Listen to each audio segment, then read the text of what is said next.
The Homeless Podcast deals with topics of a sensitive nature and is not intended for all audiences. At times, this podcast may include explicit language or adult themes. Listener discretion is advised. Let's start off with a song that I wrote because I'm mic'd for once, and this never happens. Sweet. Live free, eat trash, bide time before the collapse, die young, bring it down, can't tax what's underground, drink to 11 until I die, formaldehyde to on my insides, took so much acid my brain is fried, die, live free, eat trash, bide time before the collapse, die young, bring it down, can't tax what's underground, drink to 11 until I die, formaldehyde to on my insides, took so much acid my brain is fried, die.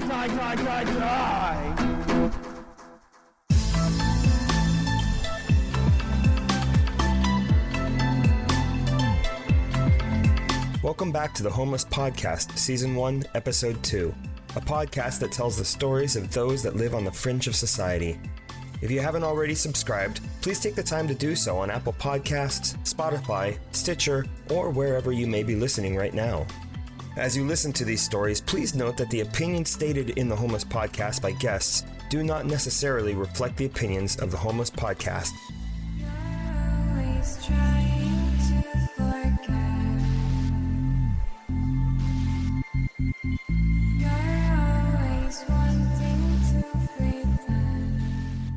What if you could just pack up a small bag and walk out the door? What if you could leave all the worries, financial struggles, career pressures, family obligations, and debt behind you? Would you do it? Would you head out that door into the world and look for any way to forget the past? Or would you take your past with you, reflecting on your life choices and your intentions to be free from responsibility? It happens. People choose just to pick up and walk out of their established lives for countless reasons. I think we've all been tempted at one time or another to just walk into the woods or wilderness with no plan, no agenda, and be free, if only for a moment. I know I have.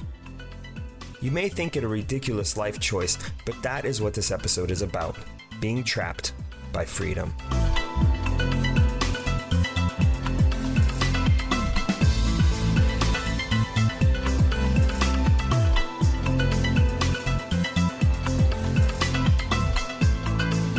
In the last episode, we met Jennifer, an addict with a knowledge of drugs that goes beyond that of most pharmacists, and an intellect that, to me, seemed beyond her years, but maybe that's just due to her experiences. If you missed the first episode, please go back and listen. It will blow your mind. And for those of you that remember her family history and the 2 daughters that she has no idea where they are, I just learned that during that interview, she was 16 weeks pregnant. 3 other individuals were present during that interview, and one of them you can hear chiming in constantly. That was him, in fact, on the guitar at the opening of this episode. We'll call him Tad, and we'll hear from him later.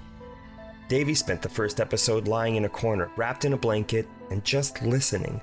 He appears to be around 18, and has a remarkable likeness to the character Samuel Tarly from HBO's Game of Thrones. He seems like a gentle person, and as soon as I hand him the mic, he perks up, ready to tell his story. This is Davey.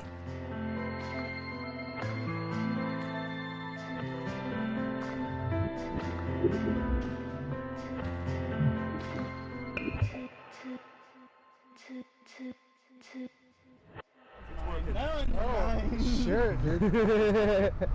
This guy's always got loose. No, I just met these guys today. Oh, what's up, man? Yeah. How's it going, dude? Talking about him.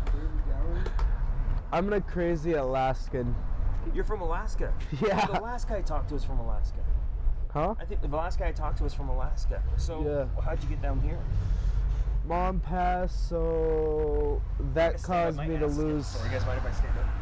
I don't care, dude. It really offends me and my My adopted mother, not my biological mother, but my adopted mother passed away, and later that same day, I lost my job. How's it going? So you just This guy's homeless. He's interviewing homeless people to like spread awareness. Well, I used my last paycheck and I caught a plane for about $350. What's that? We can play you. I caught a plane from Anchorage to She's like really crass, but she's really nice. SeaTac for about $350 because I got 10% discount because my mom just died. Okay. Oh, she's all. Oh, really? They discounted you because of Yeah. her death? Yeah, Wow. that was on the 12th of February. What do you Okay. mean? This past February. Yeah. So you've just been down here for a little bit, just like half a year. Almost a full year. So come- when did you? Yeah, I guess it is. In a month. So how did you get down to Olympia from SeaTac area? Well, that's a great story. So I was in downtown Seattle, right? $400 in cash. 23-year-old dumbass without his Alaska State ID because he seemed to have misplaced it, found it in his duffel bag about 3 days later after arriving in Olympia. Okay. So I'm sitting downtown SeaTac, right? Seattle. Over by fucking Pioneer Square. Yeah, I know. Looking for motherfuckers who could run, one, know where a dispo is, and two, could possibly run in if I can't find my ID on the way. A little context here. Pioneer Square sits in the shadow of the Space Needle in Seattle.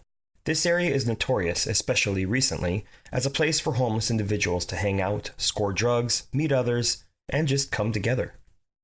Just up the street, you begin to see small tent cities sprout up and increase in numbers as you journey to CenturyLink Field and T-Mobile Ballpark. You also will notice the major railroad and shipping depot just off the waterfront, and homeless individuals everywhere. Right. So somehow this wandering trying to find somebody to run into a dispo because I'm needing weed bad. I have really bad PTSD. Okay. I'm basically freaking out. I look like some fucking tweaker on the streets screaming about weed. Yeah. Right? There was a big community in the Pioneer Square area, isn't there, of homeless? Did you see that at all, or? Oh yeah, I stayed at the UGM. I actually stayed at the UGM there. Okay. Yeah. Yeah, know but that place. I know that place, yeah. somehow I wander. My looking for a runner in wherever the dispo is got me all the way into the library where I met this guy who would actually help me get to Shelton. Right. I mean, not all the way to Shelton because this is where I got off the bus at. This is as far as he could get me. Right. But this is still damn close to Shelton. It's not that far. Are you trying to get to Shelton? Not anymore. Why don't you want to get to Shelton? Because This is working out. this is working a lot better. Okay. I mean, sure, I don't have a house, but I'm not miserable. Yeah. I collect a little bit of money every month, and I do day labor. I Okay. Cool. do something to make money each day, whether it's a service or a Craigslist ad. We'll be right back.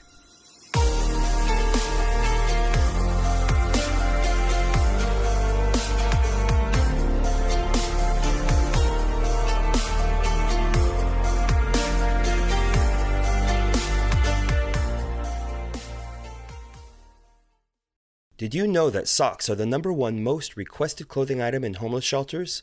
Well, Bombas is on a mission to change that. They created the most comfortable socks in the history of feet, and for every pair of socks purchased, Bombas donates a pair to someone in need.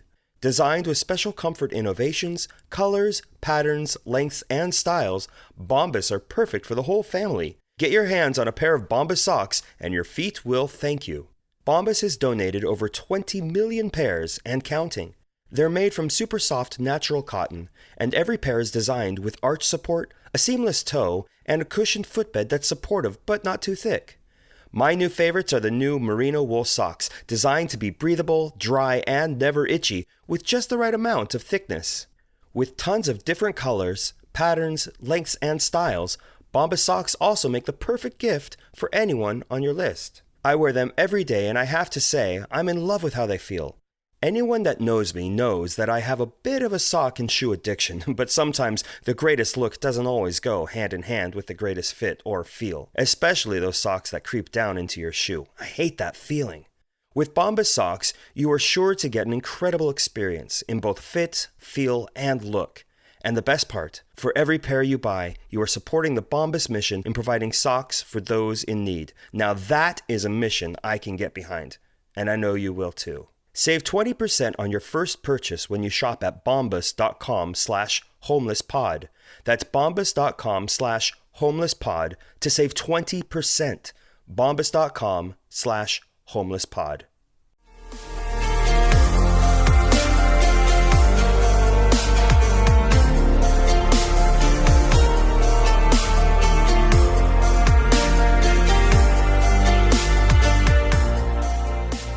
Let's get back to Davy's story. So what's your plan? What's my plan? Or it's just kind of day by day kind of... For me, I'm trying to get an RV. I'm trying to get the fuck out. Okay. Start traveling the world. That's what I was going to do originally after my mom died. Yeah. Because before, I was kind of being held back by my mother holding me in Alaska because she was sickly. She needed somebody to take care of her. Once she died, I was like, fuck yeah. Gets fired from my job? Fuck yeah. Oh yeah, fuck you. You're paying for my ride back to Anchorage, right? Yeah. So it was just a drastic turn of events that nobody could really foresee that got me here. It is kind of funny. I rolled around a little bit, you know.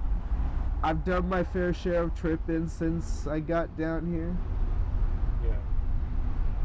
I've learned new things. Yeah. So I've had a lot of sex. So that's like your ambition then, is to travel. Kind of like yours, right? Yeah. Yeah, but You haven't done much traveling, have you, dude? Just I from, traveled all around Alaska, and I've been to Russia a few times. You've been to Russia? Yeah. Sweet, dude. I've never been to... It's not hard to sneak into Russia. From Alaska? Not at all. Not hard at all. It's pretty close, isn't it? It's like 40 miles by kayak. Yeah. 8 or 9 hours by kayak. What's that? 8 or 9 hours by kayak. Really? Did you do it? Oh yeah, we do it all the time. My people are nomadic. Go interview the city council and ask them why they don't have a building to donate for $1 a year. Did you hear that? Go interview the city council and ask them why they don't have a building to donate for $1 a year. As Davy is telling me about Alaska, a lady in her mid-60s or 70s walks by and throws that out to me. I will definitely be considering her advice. She was there one moment and gone the next. She's always angry. Yeah. Our third guest, Mark, decided to keep things under wraps about himself. But he was very much willing to talk and give his opinion about life on the streets. He's been homeless in the Pacific Northwest for the last 7 years by choice. He sees himself as a, quote, wandering gypsy who just wants to travel and see the world, end quote. Most of his experience has been experimenting with various drugs, sharing those drugs, and just being with people. His ambition is to get to New Orleans in 2 weeks. He reminds me of a classic example of an empath, someone who literally and physically feels emotions in others. Soft-spoken and considerate, Mark lends what little money he has to anyone that asks, passes around his marijuana pipe, and is willing to share the last beer he has with his fellow wanderers. Mark says that his journey is a chosen journey, and he fully admits that he has a home to go to in Oregon if he decides to return. So your goal is just to travel too and just kind of get out? Pretty much, yeah. I mean, I'm just trying to escape the weather and the drug addicts, man. They stole everything from me 3 weeks ago. Yeah, I wasn't carrying around a trash bag full of blankets. I had like a pack. I had a classical guitar. Luckily, like 5 days after somebody stole my guitar, somebody gave that one to me. I was at the coffee shop, so they just gave it to me. It's awesome, dude. Yeah, so right? They stole your guitar? Yeah, they stole everything, man. I got like really drunk. That's my bad. Yeah. And I just kind of like fell asleep, trusting the world, just thinking, everything will be fine. Nobody's gonna steal my stuff. I just fell asleep next to my stuff. I was like in an alcove like this, but everything was behind me, It just snuck out. And they just kind of, somebody just walked by and just grabbed it. So where are you gonna stay? Do you have place to stay tonight, or what do you do at night? No, what I do, I just find an alcove, like someplace guarded by like the rain, like this right here. Would be, just sleep on the concrete. Yeah. The space we are sitting in is a small alcove where two people can barely sit together. The opening is about 3 feet wide and 2 feet deep. Surely this can't be comfortable. And at this point, a visual of my warm bed at home pops into my mind's eye. Yeah. How long have you been doing that? So, like I said, I've been homeless off and on since I've been 7 years now or something. Since I was like 18, but Okay, right. here recently it's been about a year. Yeah. You know? Same. About a year. When I lost my job, I became homeless again. Yeah. 99% of the homeless that you just see hanging around on the corner like this, just walk up to them, give them a cigarette. If you see them, and they don't have a cigarette, just hand them a cigarette. Yeah. Sometimes they're not wanting the cash to have the cash and shit. They want the cash so they can get the shit that they need to make their lives a little bit better. A little retreat kind of thing. Yeah, so like a cigarette. If you got weed on you, kick some down. Yeah. Cash got is good too booze? because like oftentimes when it's really fucking cold, it's like raining, they need the cash to get a cup of coffee so they can sit inside somewhere where it's warm. Do you guys prefer getting cash from people, or do you prefer like I bought you guys lunch? Is that cool? I mean, when people do that, or do you find it like weird or? That is cool. Two cigarettes that I owe you. I mean, yeah, we appreciate whatever, Well, guys, thanks. I appreciate you talking. I'm gonna be around here. I'll definitely stop by and say hi again. For sure. I'll let you know how it goes. And I recommend you go on Facebook. I don't remember the actual name of the site, but they have a video about the well riot. The well riot. The well riot. Okay. About a year ago, there was a riot over at the well, the Commons. Well riot. Yeah. Okay. Yeah, you heard about that, or I didn't do hear you? about that, You don't? Yeah, about a year ago, like 2 or 3 months before I came here, no, not 2 or 3 months. It was like fucking July. Right. Yeah, it was like July. My brother, he was there. Actually, they have him getting arrested in the video. The well riots. What Davey is referring to is the fight that broke out at the Artisan Well, a place where anyone can come and get a fresh drink of water in downtown Olympia. The well includes a mosaic fountain, and when you look at it, you can't help but appreciate the efforts that went into building it. If you search on YouTube for the Olympia Well Riot, your first video is the actual fight Davey refers to. The video was released by the Olympia Police Department and is from a security camera. 2-second still pic frames make up the video, so it appears jumpy and static. There is no sound. All is silent when you watch the video. Here is a short play-by-play as I watch. Okay, so what I'm seeing here at the fountain, there's about 15 people just standing around. A couple people are in wheelchairs. There's a gentleman walking in a big coat with a cowboy hat over to another group of people sitting at a table. There's about 5 of them. And a gentleman with a cowboy hat looks like he's shaking his fist at another gentleman at the table with a hoodie on. These do look like transients, but I don't want to assume that.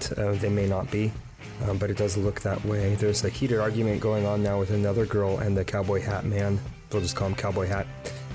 She's got dyed orange hair. She's yelling. There's a lot of pointing. Looks like she's saying you did this and he did that type of thing, and the man with his arm around her, he's trying to control her. It looks fairly heated. Cowboy Hat is now looking back at the man in the pink hoodie, and the pink hoodie spit on him, and the Cowboy Hat wails on him, and we have a fight. And this now we've got red-haired girl, her boyfriend, and pink hoodie have now tackled Cowboy Hat down to the ground. There's a dog barking, people taking the dog out of there. There's another guy with an orange baseball cap. They're all, about 6 people are now circled around Cowboy Hat, kicking, punching, hitting. Another elderly gentleman steps in to, I guess, calm the situation down, but it doesn't look like it's over. Cowboy Hat stands up and walks towards those that just came back after him. And now he just slugged red-haired girl in the face. She is broken loose from her boyfriend, and now it is a full-on fist fight between this girl and this older gentleman who has the cowboy hat on. Well, his hat's gone now. He's on the ground again. The same 5 people are kicking him in the ribs, punching him. There is a younger gentleman. I'm going to assume this is Davy's brother because he looks just like him. That's watching. Orange baseball cap is walking away. They're all leaving cowboy hat on the ground, and it looks pretty vicious. The dog is not involved at all. He's over on the side being held back by a leash. And now Orange Hair just comes up with a bottle, looks like a malt liquor bottle, and hits him on the head. It didn't break, so Cowboy Hat is now down in a fetal position, holding onto his head, while the boyfriend is trying to hold Orange Hair Girl, or Red Hair Girl, to the side. Pink Sweatshirt is just walking around. Everyone's got a cigarette. At least they're having a smoke, I suppose. Cowboy Hat is still down on the ground. I'm going to jump forward here just a little bit. Okay, Cowboy Hat gets up. He's holding his head. Obviously, he's hurt. And he's wondering what's going on. All hands are in the air. There's a lot of yelling and screaming. He's pushing her away. And all of a sudden, they all look to the corner, and here comes Red Hair Girl attacking Cowboy Hat. Now they're throwing things at each other. Bricks are flying. Punches. This is a full-on beatdown. I'm watching 40, 45, 50 punches to the gut. She will not let up. I feel like I'm watching something on TV here. This is... well, I guess I am, technically. Alright, looks like a friend is stopping them. He is not moving. He is on the ground, and he is not moving at all. He kicked away, taking his shoes, throwing his shoes off to the side. A huge rock, actually. Looks like he was going to come a rock. And in walks a police officer, holding a gun out, pointing to everybody. The police officer is telling people to get down on the ground. Everyone's down on the ground except for Cowboy Hat. He's slowly trying to stand up.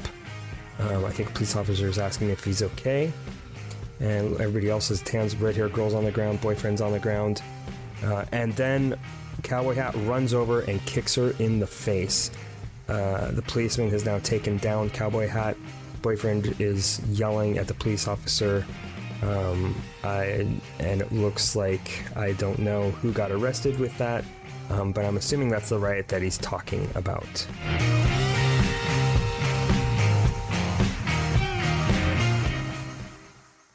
Chaos, pain, anger, frustration, and probably some confusion. It is heartbreaking to watch videos like this, but it's important to see that this can happen in one's city, one's neighborhood, one's backyard. As I get up to leave and say thank you to Davy, Mark, and Tad, I can't help but wonder, are they wasting away at an early age because it's easier? Are they running from reality in order to hide from their past? Davy lost his ill mother and his job in one day. Mark has a home, but chooses to frequent it only when he must. Both are obviously seeking a place to land, but have disguised that fact in their self-proclaimed freedom. This is being trapped by freedom.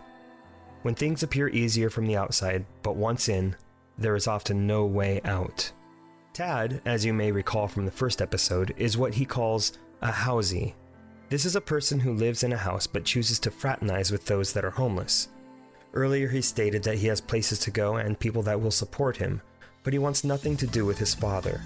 I didn't ask him about that.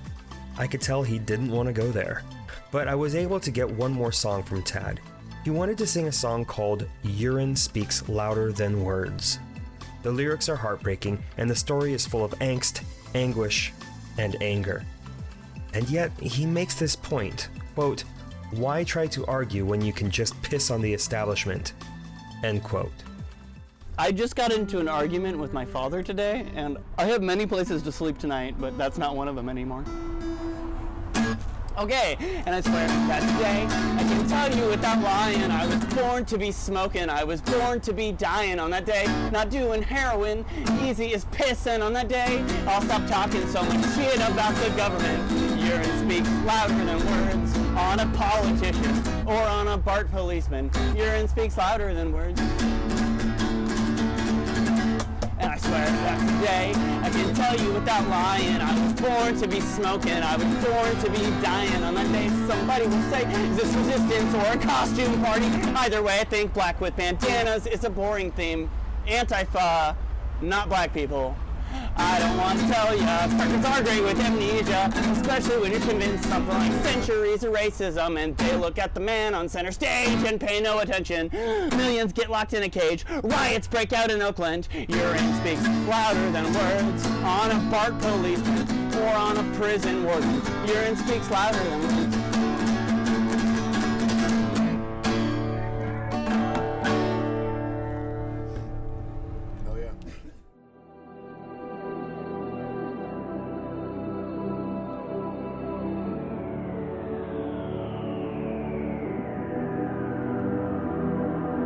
From art more various are the blessings sent, wealth, commerce, honor, liberty, content. Yet these each other's powers so strong contest that either seems destructive of the rest. Where wealth and freedom reign, contentment fails, and honor sinks where commerce long prevails. These words by the poet Oliver Goldsmith have a deeper meaning after having spent an hour with Jennifer, Tad, Mark, and Davy. Freedom reigns and contentment fails. How often do we scroll through social media and a tinge of jealousy hits us?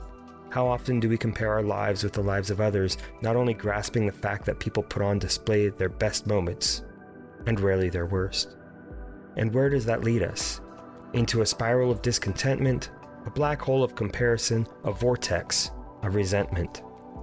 And yet, when one lets go of that jealousy, hits the road to live a life of freedom, does one find they are trapped again? These 2 episodes based on one afternoon in the damp streets of Olympia opened me up to a new community. I've never sat and really talked with a homeless or derelict person. I have guarded myself for a number of reasons. But is the most prevalent reason based on looking the other direction? I've come to a number of conclusions after creating this episode, but the one that sticks out to me the most is this. Freedom can be a trap. And that is based on what one might think freedom is, but the freedom I am referring to is the freedom that Mark, Davy, and Tad all spoke of. Roaming the earth, traveling, living in the moment. With that kind of freedom, one can feel not only trapped, but isolated and lost, trying to climb uphill on a bed of ice with nothing to hold you, nothing to support you, no rope to guide you. The Drug Addiction Hotline offers information on addiction and free referral services in English and Spanish 24 hours a day. If you or someone you know needs help, please call 1-800-662-HELP. That's 1-800-662-4357. Thank you for listening to the Homeless Podcast. Join us in 2 weeks for episode 3, and be prepared to hear a story that will open your heart, challenge your comfort, and bring you closer to understanding that everyone's story is unique. These stories from the fringe of society are for all of us. Until then, don't look away.